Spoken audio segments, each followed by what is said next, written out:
Welcome to the Spiritual Lit meeting. Each week, we're honored to host powerful speakers from around the world, sharing their stories, experiences, and hope with us. All of our speakers are recorded and shared to our Spiritual Lit YouTube channel, so the message can reach those who need it. If you're listening to this recording and you're struggling, seeking help, or simply have a question, please don't hesitate to reach out. You can contact us anytime at spirituallit24@gmail.com, and we promise to get back to you. Tonight, we've invited Stephen R. to share his experience on the topic, the plan outlined in this book. After that, the meeting will be opened for sharing back. Steve, you have about 45 minutes. We'll give you assigned 10 minutes before your time's up. And yeah, we talked a bit on the phone. I'm really looking forward to your share. Thanks so much for making some time and share with us here in the humble Netherlands and all over the world, I think. And with that, I'll hand it over to you. Oh, sorry. There you go. Sorry about that. Yeah, Nick, thanks so much for asking me to be here with you guys. It's an honor. Welcome to all the newcomers and, of course, the home group members. I'm coming to you from Austin, Texas. My name's Stephen Root. I'm an alcoholic, and the power of God separated me from alcohol on January 7th of 2008. I'm really as grateful as I know how to be for that fact today. I have a home group. That group is the Main Object Group. We meet Thursday nights at 7 p.m. here in Austin, Texas. It's a step study. We try and look for current experience and depth and weight as far as the group members are concerned in the steps as we go through. It takes about 12 weeks to go through it. I, for a long time, was a part of a group and still go to a group called the Primary Purpose Group. I've been going there for 18 years. And so that group's still going strong. We study the book line by line. It's actually a lot more fun than it sounds. So if you're ever in Austin on Tuesday and Thursday night, feel free to come by and join us at either one of those groups. We'd love to have you. I have a sponsor. His name is Chad Payne, and he's all the way in Ocean Grove, New Jersey. And we've been working together for several years. And I come from a lineage of, my sponsor, Charlie Parker, used to call us big book step workers or big book technicians, or these kinds of things used to get thrown around. And truly what it does is it really just, it allows us to stick to our own experience as it lines up with the experience of our founders. And we need to find for ourselves whether or not we have this deadly, progressive, fatal illness of alcoholism. And we need to then, find what the clear-cut instructions are and how to recover from this hopeless condition of mind and body so that we can truly start to treat the real nature of our problem, which is the spiritual malady. And, steps 4 through 9 are designed to awaken me to how deeply self-centered I am and how many character defects and modalities of fear that I live in, and to really clear a channel to allow this power that I call God to start working in and through me so that I can be in a position to help others. And to me, that's time and time again, the book is always just commanding me to realize, man, I've got to stay close and perform God's work well. And in the end, after I get this channel cleared, God's work is to help his kids. And the book tells me I'm uniquely qualified to help other alcoholics because of my own drinking experience and because of the useful program that's contained in this book. And so, one of the topics that you guys had on a pretty long list of impressive topics, by the way, Nick, everyone did a really good job with that. There were plenty of topics to pick from. I picked mine from the doctor's opinion. And I was talking to some guys last night. My sponsor was actually in town, gave a couple talks over the weekend. We couldn't remember if it was Shep or if it was Hank Parkhurst, but both of those men, their stories are contained in the doctor's opinion. Silkworth has written us the second letter, and where he finally introduces us to the theory that there's a certain type of chronic alcoholic that has an abnormal physical reaction to alcohol once the action of alcohol is taken, right? Once the drink enters into my body. And what was so beautiful about that opinion and that theory was that once that theory took a hold in Bill Wilson, once he became fully identified with the problem, then he was able to pursue the solution. And as a result of those two things, then the program of action came about. And so really that's what's made Alcoholics Anonymous so special, is that we've got a clear understanding of the problem, a clear understanding of the solution, and then a program of action to make that solution come about in our lives. And I would say that, that first conversation that Bill Wilson had with Dr. Bob was really the first light that entered into the very dark world of the alcoholic. Looking over at this doctor's opinion here, we're reading about Silkworth's experience with, it's either Shep or Hank, I can't remember which one, but he's talking to us from two different perspectives. He's giving us a remembrance of what happened when this man came under his care, dying of alcoholism. And then he's really calling our attention to the fact that once this man walked in, free from the mental obsession, and he had come back into the hospital because he had accepted the plan outlined in the book, and he had recovered from a seemingly hopeless state of mind and body. And thank God for the plan outlined in this book, right? Because when you think about it, Dr. Silkworth, what he had to suggest, what his solution was medically, was entire abstinence from alcohol and any other substance. And I don't know, maybe like many of you, I've quit 100 times. I've had every good reason to stop. And in my case, what's happened every time is that when I've tried to separate myself from alcohol or any other substance and just will myself into this state of sobriety, is that my life has gotten worse. And over time, any given amount of time, really what happens is that if I'm not willing to follow the specific instructions, which we're told on page 20, the book contains specific instructions. On page 17, we're told about a common solution, right? Where, so many times I would come to the rooms and I would sit around and I think I love the part in We Agnostics where it just sums up my experience. It talks about new people who come to our fellowship and they're happy to sit down and discuss their alcoholic problems, right? Who doesn't really want to sit around and talk about the war stories, right? And try and one-up each other a little bit. And then it says, and we tell them about our fellowship. And myself as a newcomer, boy, I had no problem in attending meetings. But then he says, but we see the man's face fall when we speak to him of spiritual matters, or we speak to him about God, because he thought he'd neatly evaded or entirely ignored this subject. And the book goes on to describe this useful program on page 19. And further on in the book, it talks about clear-cut directions. And then later on in the book, it talks about being thorough and honest. And so what I've been able to find out is that based on experience, just being free from alcohol and attending meetings of Alcoholics Anonymous will not treat my spiritual malady. And if I don't find something to treat this condition that's listed very poetically on page 52, that Dr. Silkworth talks about, this restless, irritable, and discontentedness, then I will return to a drink. In fact, step one guarantees that there's a time, there's a day, and there's a place coming. I don't know exactly when that is, but I will get so restless, irritable, and discontent, driven by this spiritual malady, that I will go to my only solution I've ever had, which is alcohol, and I'll pour alcohol on top of that spiritual condition. And so what alcohol becomes for me when I get a little further into this book, when I start accepting the hopelessness of my condition, right? I sit down knee to knee with another alcoholic. On page 18, we're given the qualifications, right, that we as recovered members are supposed to have. It's listed so beautifully. It's one, I have to have had the same difficulty, right? Because later on when they would ask Bill, well, what did they ask Dr. Bob, what did Bill say on that fateful day when he came and spoke to you in your home?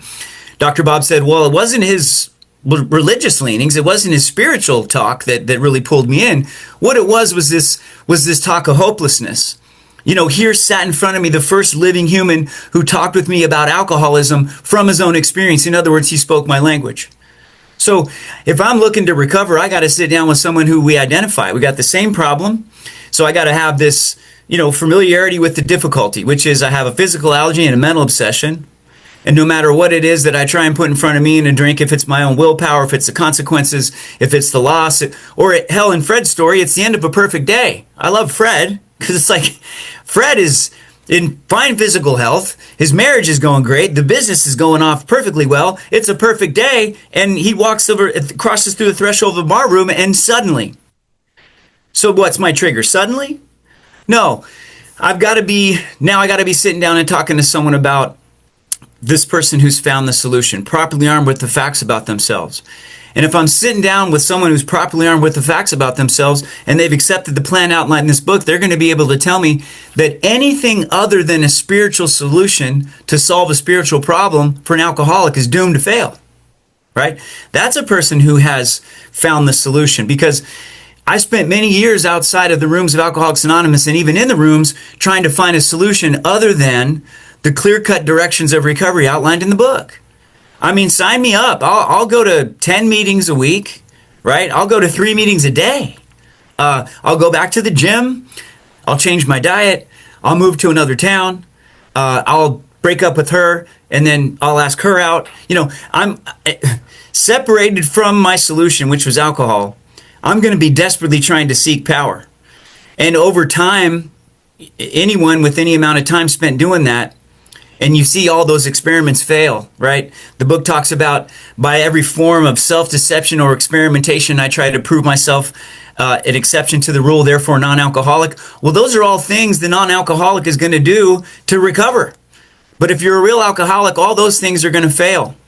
Right, so I get in touch with the plan outlined in this book. Usually, it's through someone else's 12th step. I don't know, maybe like y'all. What I've seen over time after sticking around here for a little while is that, hopefully, luckily for many of us in this room, and hopefully for every newcomer that we come across, is that newcomer's first step, that desperation of hopelessness, is connected to someone's 12th step.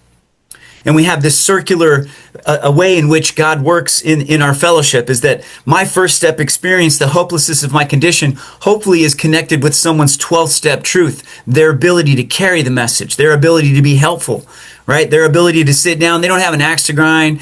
You know, they don't have a lecture to be endured.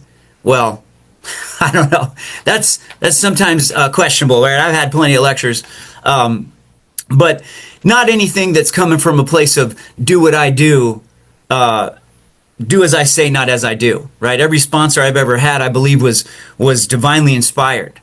And I think one of the things that's so cool about the plan outlined in this book is that Dr. Silkworth has already given us the biggest stamp of approval when he says you may rely absolutely on anything these men and women say about themselves, meaning it's got to be coming from my experience, right? I can use Nick's experience and I can grab someone else's experience, but if I'm trying to pawn that off onto a newcomer, then I'm sorely missing the point. You know, these guys that they carried the message to me, they told me something very important. They said, Stephen, don't ever lie to a newcomer. Always demonstrate spiritually from the place that you're at. Meaning, in other words, be authentic. And sometimes that's what really connects us to the newcomer. You know, sometimes the newcomer is not going to be impressed by the page number or the paragraph I have memorized.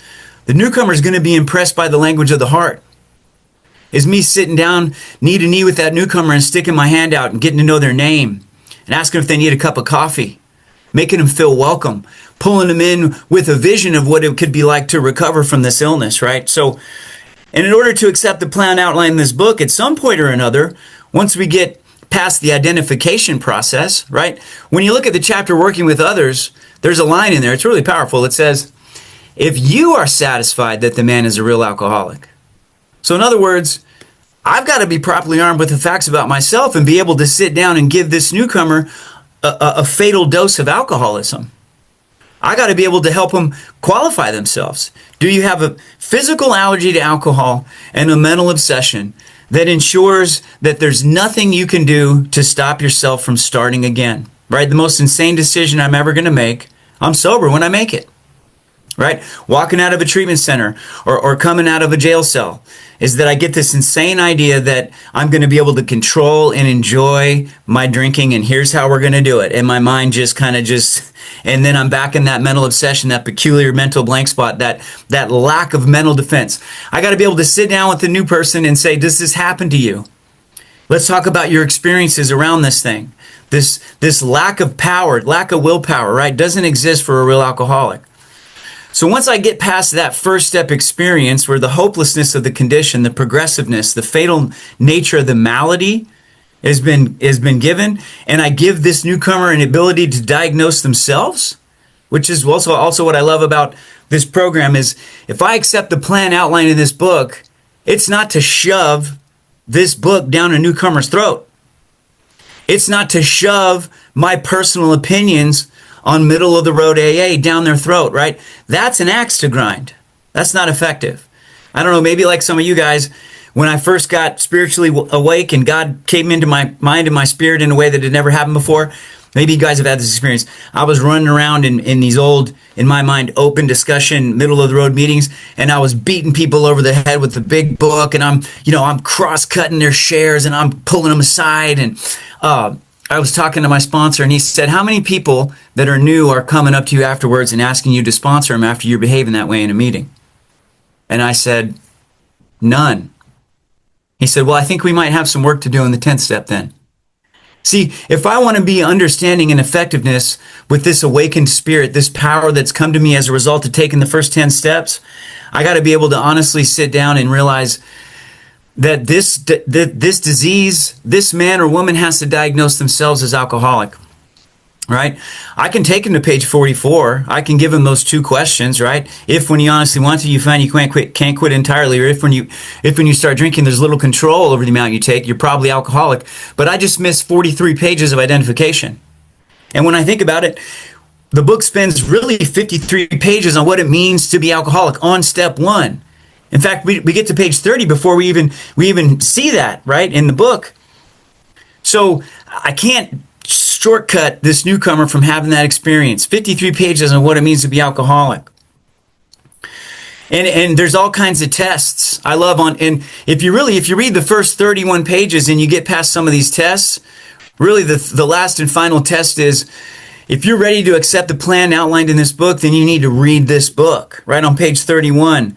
Take someone through the first 31 pages. It ought to be convincing enough that they might be able to find that there's not a day, time, or place coming where they're going to be able to successfully control and enjoy their own drinking, right? And by then, I ought to have been able to account with them, out of my own experience, what it's been like for me to try and stop and stay stopped on my own power and all the different ways in which I've tried to stay separated from alcohol. So to accept the plan outlined in this book, they're going to need a guide. I love page 18. I'm going to be referencing the book here as we go through. I think that oftentimes there's this idea that as a sponsor, I'm supposed to be able to sit down and try and solve these newcomers' problems. And what I know about effective sponsorship is that a good answer for a guy that's sitting in front of me has to be for the sponsor, I don't know. I'm not an expert on legal matters. I'm not an expert on marital matters. I'm not an expert on where you should live and who you should date and where you should work and what car you should drive, right? My job as a person who's accepted the plan outlined in this book, my real purpose is to get this person through a body of work to get enough stuff out of the way for them to get unblocked enough to where I can put them in a position to help others. So really my job is a person that I'm supposed to get this person in touch with the power as quickly as I can. I don't know, maybe like you, I did for a while, I was a little neurotic about, how good of a sponsor I was and was I really doing the effective job? And maybe if I would have tried a little harder and just put a little more effort, until one day I was sitting down having a talk with my sponsor, Charlie Parker, and he reminded me, Stephen, you're not the power. You don't have the power to get these people sober. You don't have the power to keep these people sober. Your job as a sponsor is to show them how to effectively work this program out of the book, to give them an adequate presentation of this thing out of the big book, right? And furthermore, if I start a meeting, which I've had the fortunate, aspect of doing here in Austin with some guys that I sponsor, I love what Bill Wilson wrote about meetings, right? If I want to start a meeting of Alcoholics Anonymous, what I really need to focus on is the sole purpose of that group is to practice and teach the 12 steps of the program of Alcoholics Anonymous, right? That's my sole purpose. So I've got, my responsibility is to give an adequate presentation of this program to a newcomer, and the sole purpose of my AA group is the practice and teaching of the 12 steps. To me, the fellowship is born out of people accepting the plan outlined in this book. It's not the other way around, right? When I look at the experience of our founders, what I see is that there's not a bunch of people sitting around waiting to write a 4th step or taking their time making their amends. When I look at the founders and the way they work the steps, this program was designed to be worked rapidly, right? When you're looking at the chapter Working with Others, we're talking about guys coming out of lucid interval. I'm supposed to be getting with these newcomers the day that they finally get enough alcohol cleared from their brain, finally when they're befogged enough for me to make the approach.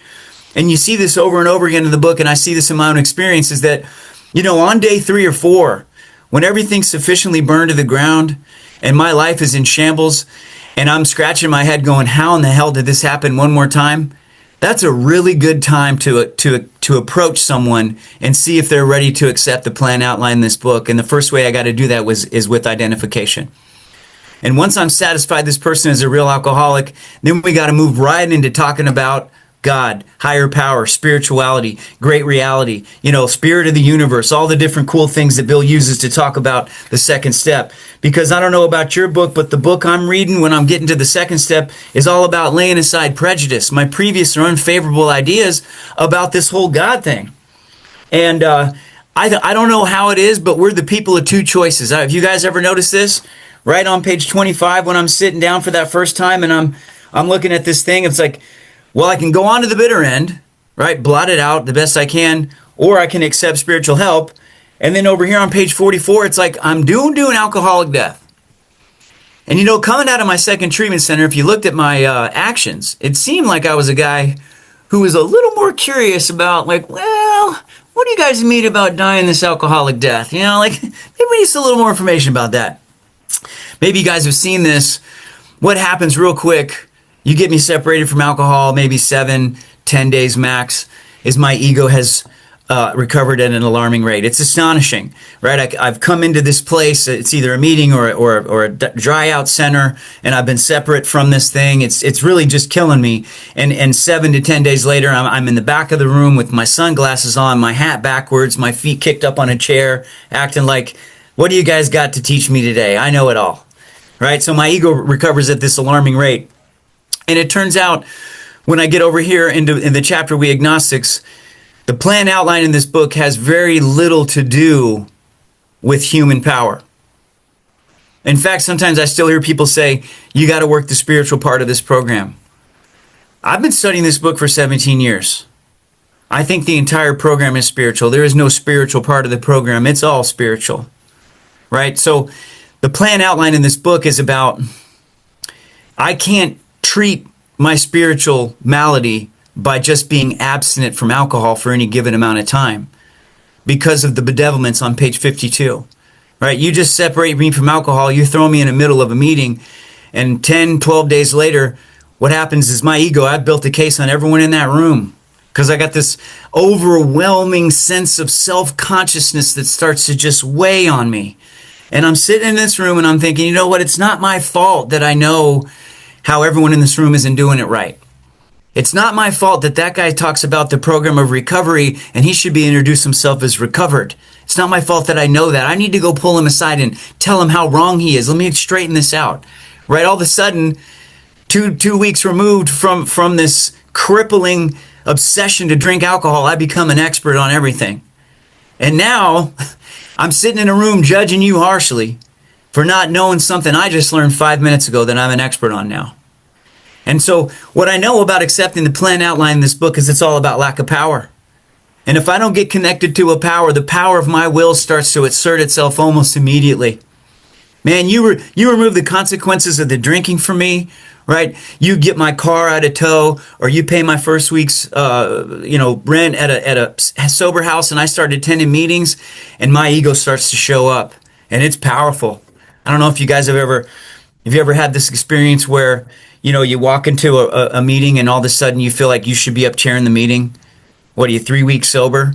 And it's like, I should sponsor that guy. Let me go ask that guy if he has a sponsor. 3 weeks sober, haven't even written an inventory, haven't had a fifth step. Let me go straighten this guy out. I don't know. That's just how I show up, right? So when I'm thinking about this spiritual power that I'm supposed to get connected with, and I get this page 47, it's a pretty low buy-in. Am I willing? Well, heck yeah, I'm willing. I got to get linked up to some power. I'm willing to set aside everything I think I know because I'm trying to be a part of this group on page 50. I'll read to you guys about this group.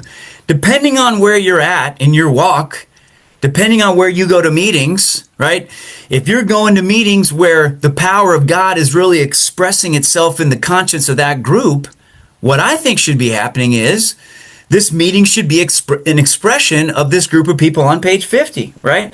A group of people who have gained access to and believe in a power greater than themselves, right? You're sitting around in a room full of miracles. You're sitting around in a room full of here and there once in a while, right? Like Carl Jung told Roland Hazard. Vital spiritual experiences. These people, their ideas, emotions, and attitudes, which were guiding the force of their lives into the grave or into the prison cell, have been suddenly cast aside. How? Because they took some action. They didn't know whether or not they believed in it. They didn't know whether or not it was going to work, just like I did. And after I took those actions that I didn't necessarily have the blueprint for, someone didn't necessarily sit me down and say, this is exactly what's going to happen when you turn your will and your life over to the care of God. And I started to take the action, and then the results came. To accept the plan outlined in this book means there's a flying blind period, right? There's a period when I need to be looking up at that wall and going, man, I don't know if these things are going to work for me, but I got the desperation of a drowning man, and I'm willing to try anything at this point. Right? Anything to go back to not living what I was just living. So if you ever want to know really where you're at in sobriety, this is something I do occasionally. I take those questions on page 52, those 8 of them, and I answer them honestly. I'm brutally honest with the bedevilments. I sit down, I write those things out, and that gives me a pretty good idea of what I'm doing with the power, love, and grace and mercy of this God that I've connected with, right? It gives me a pretty good idea of where I'm at 17 years sober, because I don't know about you guys, but that spiritual experience I had in year 1, the effects of that wore off over the years, right? I needed to do the things that the book continues to tell me to do that are outlined in this book in order to stay in a position to be changed, right? I don't know about you guys, but at some point I fall asleep on, in this journey. I get deeply rooted back in this selfish, self-centered way of living and thinking, right? The book calls me an extreme example of self-will run riot. So I can be the guy separated from alcohol 13 years who desperately wanted to get rid of all those secrets I was carrying around in 4 and 5 and wanted God to remove all these things in 6 and 7. I can be there year 1 through 3.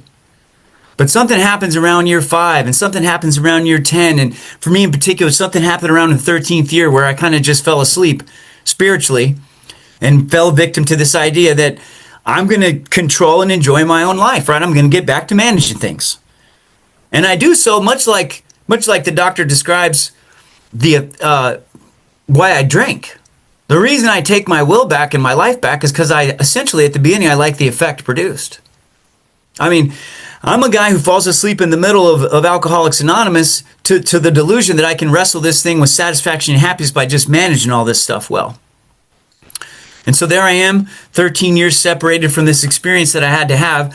The guy that walked in the room 13 years ago accepted the plan, did everything that was asked of him, right? Went to meetings, walked up, shake the hand of the newcomer. I come early, I stay late. I'm setting up the chairs. I got a commitment in my home group. I'm sponsoring all these guys. I got these service commitments. I'm writing a nightly review every night. I'm doing a morning meditation, but I'm acting in ways in these other areas of my life that aren't congruent with this recovered man stage character that I have. Maybe some of you guys have maybe walked through that period where you got a stage character that you're deeply identified with that's really just driven from a mind-made false sense of self that's all ego-driven, right? It's this idea of, I think I am this. But when you walk around with me outside of that stage recovered man character, you're going to find that my actions outside of these rooms don't line up with that thing. So what happened? What happened to the guy that accepted the plan outlined in this book? Why is he all of a sudden acting like he needs to take his will and his life back and he can get a better deal than what God has in store for him? I think it's subtle, the shift over time, right? Because this group of people over on page 50, they find this new power, peace, happiness, a sense of direction. Well, there's a caveat to that, right? It says, this happened soon after they wholeheartedly met a few simple requirements. And something happens to me year 5, 7, 10, is that wholehearted surrender as my life was burnt to the ground and I'm crawling out of this place, I get the gifts of sobriety and my willingness, my wholeheartedness, my approach to this thing starts to wear off a little bit, right? And I get to this thing on page 51 where now leaving aside the drink question, living is pretty unsatisfactory because my ego is just not getting what I think I deserve, right? These guys aren't giving me the credit I think I got at the year 2, year 3, or year 4. So what happens, right? I have this big surrender at 13 years. My current sponsor, he 12 steps me at 13 years on a cliff outside of Austin, Texas. This beautiful day, sitting in the sunlight. You know, this awakened spirit in him sensed the man in front of him was sinking into the mire that was alcoholism. I'm dying, plain sight, 13 years. The drink is right on the horizon. I can't see it. I've fallen asleep. I'm no longer the guy who accepted the plan outlined in this book. And so what he does is he 12 steps me. And what do? Well, we go back through a body of work. Right? I get back in touch with my first step truth. I get back in touch with my second step truth. Lack of power is my dilemma. Got to find a power by which I can live. Can't be a power greater than myself. Now this power is everything or it's nothing. Right? Sweep away prejudice. Think honestly. Search diligently. I make a new deal with God in the third step. Right? I get back to looking at all the ways in which my ego has separated me and been back to running the show. And I get back in this place where I can be of service. The third step prayer, what it does is it puts me back in a position of humility. I'm back on my knees. I'm searching for this relationship. I want to have a relationship with God that allows me to take the fear of today, tomorrow, the hereafter. I want this rebirth. I have this rebirth. I put myself in a place now where I got to go on a vigorous course of action. I got to uncover, discover, discard all the things that had blocked me off. From year 13 to whenever it was, for the next year, we spend going through this body of work over and over again, repeated, wash, rinse, repeat. I do a fifth step. I get 6 and 7, got a whole new list of character defects. Oh, newsflash, they kind of look like the character defects I told God to remove 13 years ago, right? But I'm still holding on to them. So do this body of work. I get back in touch with the power by making amends. A friend of mine in Austin likes to joke, you can do the first 8 steps from your couch in your boxers, right? Step 9 is where I go meet the power. I go have an experience, a life-altering, life-changing, spirit-moving experience with, does this power really work? Is this power really going to do what it's going to do? Because I got to go sit in front of these people and make amends for burning my life and their life to the ground sober. No alcohol in my system, right? I got to go make amends for these people because of these character defects, because of these old ideas, because of these opinions and these judgments and this double standard and this hypocrisy of a recovered man who's deeply holding on to a stage character that God's not involved with. So I submit myself to this inventory process. I go back and make out amends, and I start facing these people, and then I get back in touch with this world of the spirit in the 10th step. And now I'm a guy who's needing to come at this thing. I think there's 3 different languages in this program. I think one is the language of knowledge, which I lived on for many years, right? There's nothing wrong with that, right? We're told early on self-knowledge is not going to fix the problem. And what I like to say is self-knowledge is not going to fix my alcoholism, and it's not going to fix my spiritual malady. That's me trying to solve the problem from the level of the problem. My willpower trying to fix my willpower. This is not a self-help program. The only thing that treats the symptoms of a spiritual malady is the power of God. So I get back in touch with this awakened spirit. The book is using whole new language here. Grow in understanding and effectiveness of what?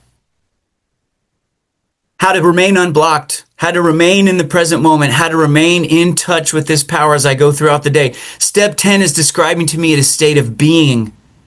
If I can watch for these things, if I can turn away from these things, if I can get back in touch with the power of the will, if I have a group of guys that I can go to and get honest with, these are the struggles I'm having. 17 years sober. There are some days when you can't convince me that my life run on my power cannot be a success. Just watch my actions, right? I sponsor, I don't know, I have the privilege of sponsoring about 20 guys or so, and various amounts there. But one thing I always do is I always make sure to be somewhere where I'm on the front lines carrying the message, because to me, that's how I stay in touch with what it is that I don't want to return to. Right? I always want to have a commitment to a place that I don't want to go back to. Right? One of these guys in my lineage, this guy named Paul Martin, I was listening to a talk one time he gave. I love this thing that he said. He said, Alcoholics Anonymous is a message of one amateur to another amateur. And I just love that, because my ego can trick me real quick into thinking, oh, now that I've, undergone this second surrender, this surrender to self, and I did this big body of work and I made these amends and, I'm back in touch with God and I'm living in the world of the Spirit, it can start to convince me that now I'm some type of spiritual guru, right? I start reading on, and I'm not saying there's anything wrong with that. I am spiritually hungry. I stay hungry. I've got 5 different books, Thomas Merton and Ting Talk. I'm reading the Bhagavad Gita again. All these things that I use in conjunction with, not in place of. I always bring these things into my practice spiritually. The program of Alcoholics Anonymous introduced me to God. It's not the other way around.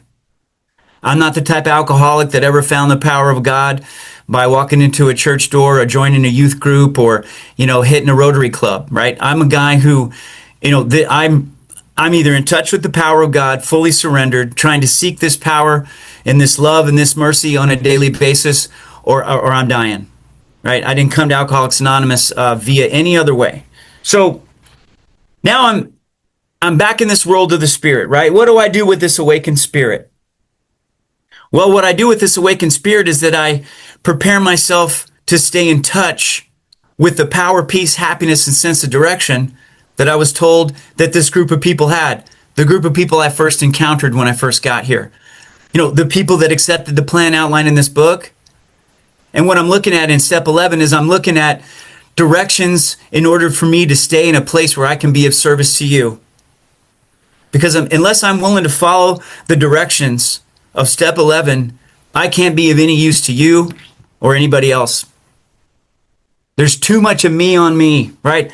I'm trying to use the problem to solve the problem, and I can't do it. I'm blocked.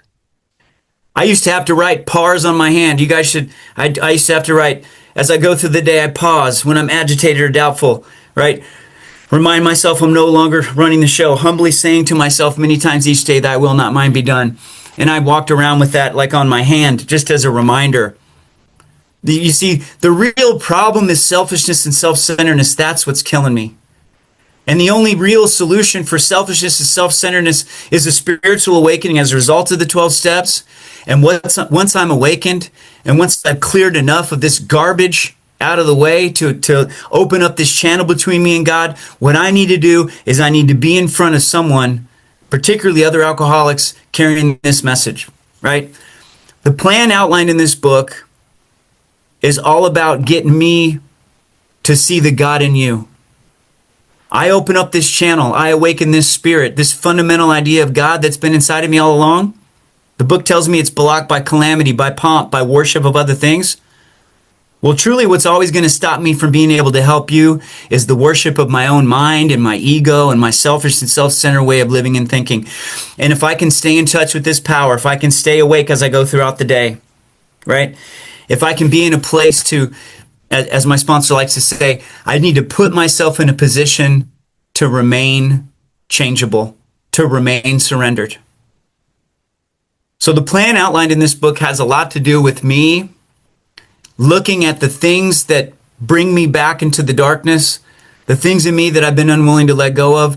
Start looking at those as opportunities, not as problems, right? I need to shift my way of living and thinking. This is an opportunity for me to get closer to God, for me to get to know God better, for me to wake up to the truth, the delusion that someone outside of me is causing my separation from God. My only real problem has ever been my conscious separation from God, my seeking of power, my pomp, my worship, right? This calamity that I live in when I'm separated from the power. So in order for me to stay consciously connected to God, turns out my life has to be devoted to service. And not the kind of service where I allow all the other 11-step disciplines to kind of fall off of me and something, I used to do that, and I'm this wizened old-timer sitting in the back of the room judging everyone, right? I don't want to wait for the first 11 suggestions, for the first 11 the course of action outline to fail, and then just run into a treatment center with my life on fire, trying to carry a message that I don't have. Book says I can't transmit something I haven't gotten. How can I possibly sit down and transmit a life-changing spiritual experience if I haven't had one? If I'm doing that, I'm just a guy who's giving you opinions. My grand sponsor, Mark Houston, used to say, I'm not interested in an opinion about an experience you've never had. So I want to stay as disciplined as I can. I also want to be mindful of the fact that I'm perfectly flawed and deeply broken, right? Perfectly broken, as we like to say. I'm a guy who's in desperate need of a relationship with God in and around every area of my life. And, the more self-will that rears up, that's just more opportunity for me to use the tools I have with self-reflection, the tools I have with meditation, the tools I have with prayer, right? I do all that to get to the truth of it. The failure of self-will, yet again. Here's the delusion, yet again. Let me guess, the show didn't come off very well, again. So how do I get back in touch with the truth? The truth that I desperately need this power. I desperately need this relationship with God at the forefront of everything I do. Because if a guy like me, any time away from the plan outlined in this book, I'm drunk. It's just my experience shows that every time. I love this thing in the ninth tradition. I quote it often. I probably need to find another quote at some point, right? People are going to be like, oh God, here's the guy who talks about the ninth tradition again. But page 176, tradition 9, there's an old joke. You want to hide something from an alcoholic, put it in the big book, or in this case, the 12 and 12. But just my personal experience, this quote defines me to a T. It says, unless each AA member follows to the best of his or her ability our suggested 12 steps to recovery, they almost certainly sign their own death warrant. So if I can't stay in a position to accept the plan outlined in this book, I die. My experience shows it's not a physical death. My experience shows that I've never needed to drink alcohol to burn my life into the ground. I can actually do a really good job of burning my life to the ground sober, separate from alcohol. And I can bring a lot of people who love and care about me, who have tried to watch me come out of the fiery wreckage of this drink, and they watch me do it sober, and I can bring a lot of pain and misery to their doorstep sober. So eventually, if you guys are like me, I'm going to go back to the thing that always solved this, and that's a drink. So if I'm not following the plan outlined in this book, I almost certainly sign my own death warrant. And my drunkenness or disillusion are not penalties inflicted upon me by you. It's not AA's fault that I returned to drinking. My return to drinking, solving my spiritual malady with alcohol, comes as a result of my personal disobedience to the spiritual principles outlined in this book. Right? My drunkenness and disillusionment come as a result of me turning around, coming right up to the edge of having this new spiritual experience, right up to the edge of doing this inventory to get free from this stuff, and turning around and saying, nope, I am not going to be obedient to the plan outlined in this book. I'm going to go back to doing what I always did. And I love what the 12 steps says. So I've accepted the plan outlined in this book, and listen to some of the benefits that come as a result of this. It says life's going to take on new meaning if I accept the plan outlined in this book. I'm going to be able to watch people recover, right? I've been connected to God and given the power to help others recover. How cool is that? And then I get to, if I stick around long enough, I get to see them help others. And we all know how cool that is, right? When we get to carry the message to someone and we watch God come in and awaken their slumbered spirit, and they start to be willing to take this inventory process and uncover, discover, and get rid of the things and take a look at these character defects and go to God and ask them to be removed, and they go out and start making amends, and then they come or they call you and they go, hey, I just got my first sponsee. How cool is that when that happens, man? I love that. To watch loneliness vanish. How many of us walk in here so desperately lonely, right? Seeking out company in sordid places, right? Looking for that. That vanishes as a result. To see a fellowship grow up about you. To have a host of friends, right? I like to consider this a host of friends. So, anyways, I really appreciate the opportunity for y'all to let me to talk with you today. I'm so glad that I was willing and desperate enough to accept the plan outlined in this book. And I thank you guys for letting me share. I think I went a little bit over, but thank you guys. That's all I got.